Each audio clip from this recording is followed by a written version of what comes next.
All right, friends, we are continuing today our study on generosity that we've been calling No Holding Back. This is our stewardship emphasis season. We talked 2 weeks ago about the generosity of God, which is our model.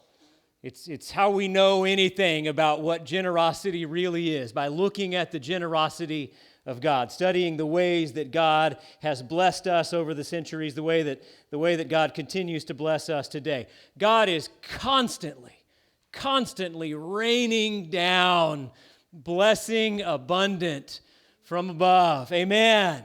Thank you. Amen, Carrie.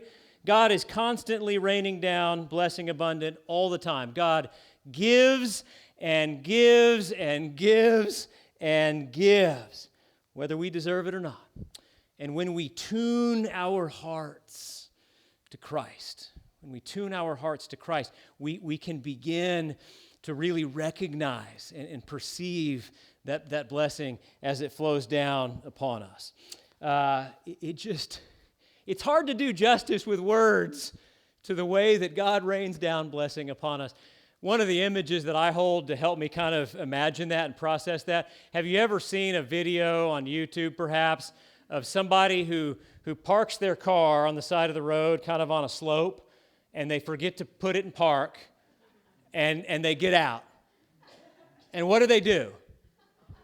They run next to it like this. Just so you know, you have one shot. Jump in there as fast as you can and hit the brake. You can't stop it. I don't care how strong you are. Mike is a strong guy. It weighs 3,000 pounds, Mike. You can't stop it, okay? Once it starts going down that hill. Such is the way of the blessings of God. Who's going to stand in the way of the blessings of God raining down upon us, friends? So today, our task is to talk about what Christian generosity looks like. What is faithful generosity in the image of Christ? Okay, what is generosity in the image of God? What might it look like for us to do generosity the way that God does generosity? No holding back. And to talk about that, I want to look at a text this morning that maybe isn't one of the standard stewardship emphasis texts, but one that I think should be, because it strikes right at the heart of what faithful, no holding back Christian generosity is all about. This is Luke chapter 6. We'll read together verses 37 and 38. Do not judge, and you will not be judged. Do not condemn, and you will not be condemned. Forgive, and you will be forgiven. Give, and it will be given to you. A good measure, pressed down, shaken together, running over, will be put into your lap. For the measure you give will be the measure you get back. This is the word of God for the people of God, and together we say, thanks be to God. All right, friends, I think we tend to think about this passage in different circumstances for other reasons, okay? We tend to think about the text in terms of some kind of conditional arrangement. God is watching you. Do not judge, or God's going to judge you back. Right? Do not judge, or you'll be judged back. If you forgive somebody, God will say, okay, now that you've done that, now I can forgive you too. Or that awful prosperity gospel idea that if you drop $1 in the offering plate, that God's going to give you $5 back before you get home. Or maybe 10. Right? Not that kind of investment strategy. That's not what's going on here, friends. It's not what's going on. It's not a transaction, all right? It's not nearly that transactional. Instead, this passage describes a God-breathed process that has been at work since the beginning, okay? God, as we said a couple weeks ago, God is sending out blessing. God is raining down this blessing abundant upon us, choir. When we judge, when we condemn, what are we doing? We're putting these barriers up around us, this bubble of bitterness, okay? We put this barrier up, and it prevents us, what it ultimately does is prevent us from receiving the fullness of that blessing flowing down upon us. It isolates us from that peace and that grace of God that is flowing down all the time, right? We take on this way of bitterness, of anger, and we can no longer fully experience that blessing, right? We put up this barrier that isolates us. And ultimately, condemnation, judgment, these things become inevitable because that's precisely what those things are. Isolation from the embrace of Christ. We cut ourselves off. We isolate us. We isolate ourselves through condemnation and judgment, and then we just live into them. We embody them as we throw up that shield against the blessing of God that is raining down upon us. But when you give. When you serve in the name and in the way of Jesus, who came not to be served, but to serve, and give his life a ransom for many. Colossians 3 says, work willingly at whatever you do, as though you were working for the Lord, right? Your master, as if the master that you're serving is Christ. When you do that, church, not because it makes you feel good for a minute or two, okay? When you do that because your heart aches for the fulfillment of God's dream, for God's world, for the fullness of kingdom come, when you do that, the very opposite happens. You open yourself. You open yourself to receive this blessing. God pours blessing in, you pour yourself out. And even as that blessing is flowing out of you, what is God doing? Filling you up. Even as you are pouring out, God is filling you right back up with that abundant blessing. Take a shovel down to Lake Granbury. Scoop out a shovel full of water. It's going to leave a hole, right? Not for long. See how quickly that hole is filled. So it is with the blessings of God filling us as we pour that blessing back out to bless others in the name of Jesus. The more we open ourselves, the more we pour ourselves out, the more God pours in. That's what Luke is talking about when he says that the measure you give will be the measure you get back. Acts 20:35. Paul quotes Jesus, and it's a line we all know. It's a line we say we believe, but do we really? Maybe the choir does. The choir knows. It is more blessed to what? It is more blessed to give than to receive. You know that. You believe it? Right? Do you really? Do you really? You should. You should. Because as that blessing pours out of us and pours back in and out and in, eventually what happens? We cease to be warehouses, storehouses for the blessings of God. We become conduits. We become channels through which the love, the blessing of God freely flows. Can I get an amen, church? Amen. Amen. No holding back. And friends, that is what true Christian generosity is all about. That's what God created you to be. It's what God had in mind when God shaped you. It is your purpose. What could be more blessed than fulfilling your purpose of being a conduit through which the blessing of God freely flows. No holding back. No holding back. I'm talking here about a mindset, okay? It's a heart set. It's a way of engaging the world every day. We were out yesterday. We took a bunch of kiddos out to this family fun farm in Cleburne. What's it called again? Mainstay, thank you. Mainstay Farm. Fun place for the kids. We're out there, and my wife, Jamie, had something else she had to do, so I had the two kids, and it was really one of those, it takes a village kind of thing. I was counting on my team, to keep these kids corralled and safe.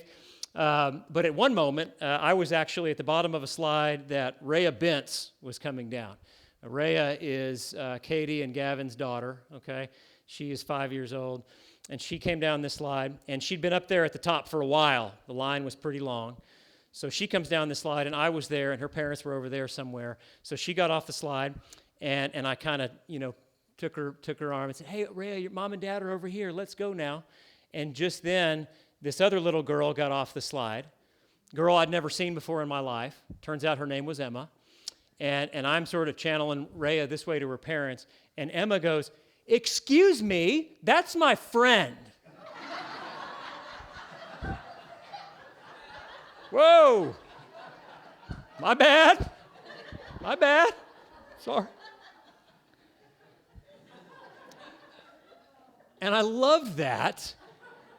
And I love the fact that these two little girls are at the top of the slide. They've known each other for 5 minutes. But what is Emma's mindset? What is her heart set? She sees another child about her age at the top of the slide. And who is that person? That is my friend. That is my friend. Her little heart is going out seeking togetherness, seeking friendship. She may not have the language set for this, but what I'm hearing is, I see another person created in the image of God, right? I see another person created in the image of God, and that person is my friend. So you bring her on back here now. Excuse me. I love that. This heart set, this mindset. We spend so much time in this life so bitter and so angry and frustrated and suspicious. And it's not that we aren't justified in feeling that way. We live in a really messy, really broken world, right?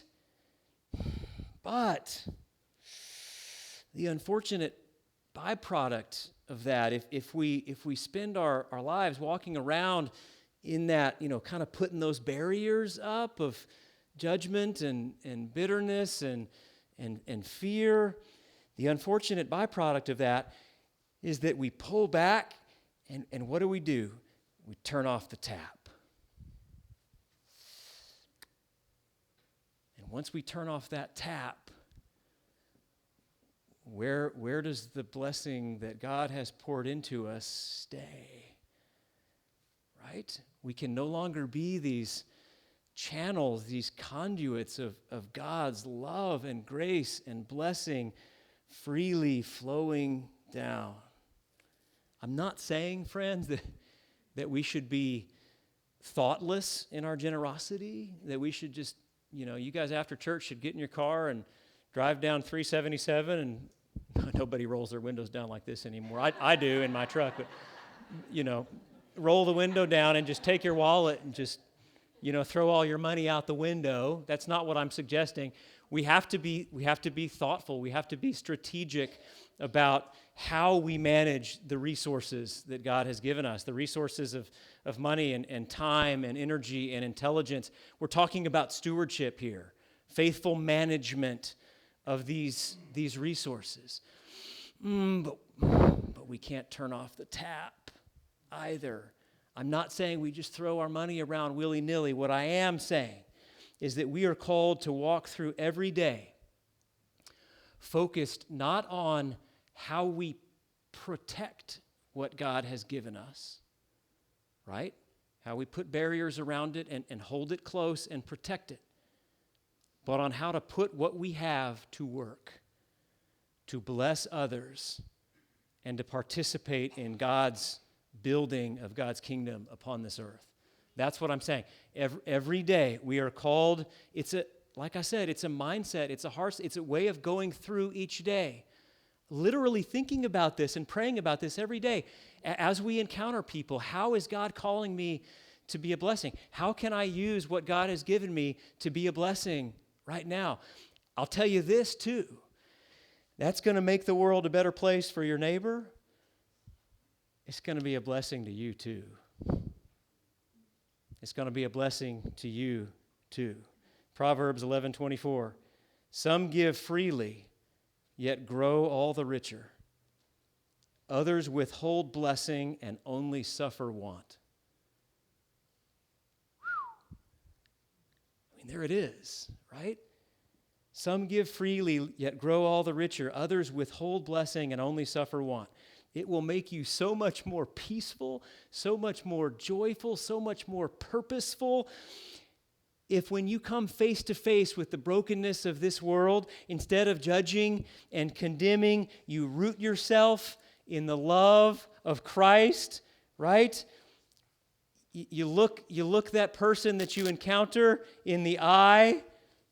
You look on people with love, including people that you may not agree with, people you may not even like, okay? You look on those people with love and you ask God, okay, God, how can I use what you've given me?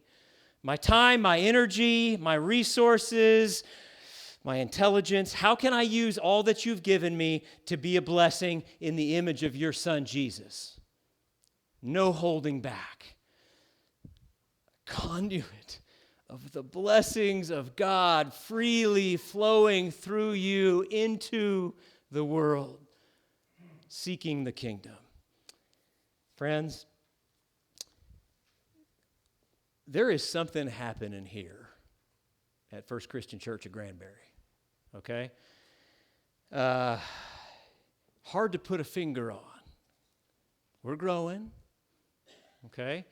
Dave Farrell was the first to say it, wasn't he, Carol? Dave said, something's happening here. I think this church is about to explode. Heath has taken up his mantle. Heath tells me every week, Justin, we better be ready because something's happening here. And I want to tell you, please understand, I'm not saying that with any pride, okay? Because it's not my doing, nothing to do with me. It's everything to do with the Spirit. The Spirit is doing something here. The Spirit is moving in this place. I think the Spirit is preparing us. I think the Spirit is preparing us to go into this community. I think there are hundreds, I think there are thousands of people in this community that are hungry for the love, the peace, the welcome, the holy hospitality of Christ that is the greatest blessing this church or any church has. I think the Spirit is preparing us in a powerful way to go out and come alongside these people. It's going to be beautiful. It's going to be messy. Sometimes it may feel easy because the Spirit will just make an easy way. Sometimes it's going to be really hard. But we better be ready. We better be ready. There was a welcome team training today. Hope some of you went to that. But I got to tell you, as this thing happens, as the Spirit continues to move and bring people to us and take people out to others, or take us out to others, let me ask you this question. Who is the welcome team going to have to be? Every single one of us. Every single one of us is going to have to be the welcome team. We'll continue to have a beautiful, amazing, trained up, intentional, semi-professional welcome team, all right? But all of us are going to have to be the welcome team together. We are all going to have to be all in because the Spirit is doing something here that's much bigger than us, church. As you consider these little cards over here, I want to really challenge you. If this is your church home, okay, if you're a guest here, great, welcome. We're glad you're here. You're welcome to look at this too. But if this is your church home, I want to challenge you to fill this out, okay? The front gives you the opportunity to make a financial commitment. The back gives you an opportunity to make a commitment of time and energy. And I really want to challenge you to do that. And people sometimes come and say, I can't give enough this year to really make an impact. Are you sure? Remember the widow with the few coins? Can you give $1 in the next year? Can you give an hour of your time? We are called to give ourselves into this amazing thing that God is doing, to go all in, no holding back. And I really want you to wrestle with this, because that very process of wrestling with it gives us the opportunity to be reminded just how blessed we are. Gives us the opportunity to practice being these channels, these conduits of God's love. And I don't care what number you put on there or how many hours of service you put on there. I just want you to prayerfully consider this with God. And what I know is that if we do that, if we all pour ourselves out, if we all go all in for this thing that God is doing, that God is going to take it all up and work it together for good. One more question. Will you protect the warmth and love of this place, or will you give it away? Next week is going to be a really special week, y'all. I am really excited about what's going to be happening here next week. We're celebrating 150 years of ministry in the life of this congregation. We will probably have a lot of people here next week. I hope that you will be here next week practicing being the welcome team together as we welcome many guests here into this place next week. It's going to be a special day, and it's a good time to begin practicing this question. Will you protect the warmth and love of this place, or will you give it away? Here's the thing. You know the irony of this question. You know the irony of this question. If we protect this flame, this little flame of blessing that we have, we will extinguish it. If we give it away, it will spread like wildfire.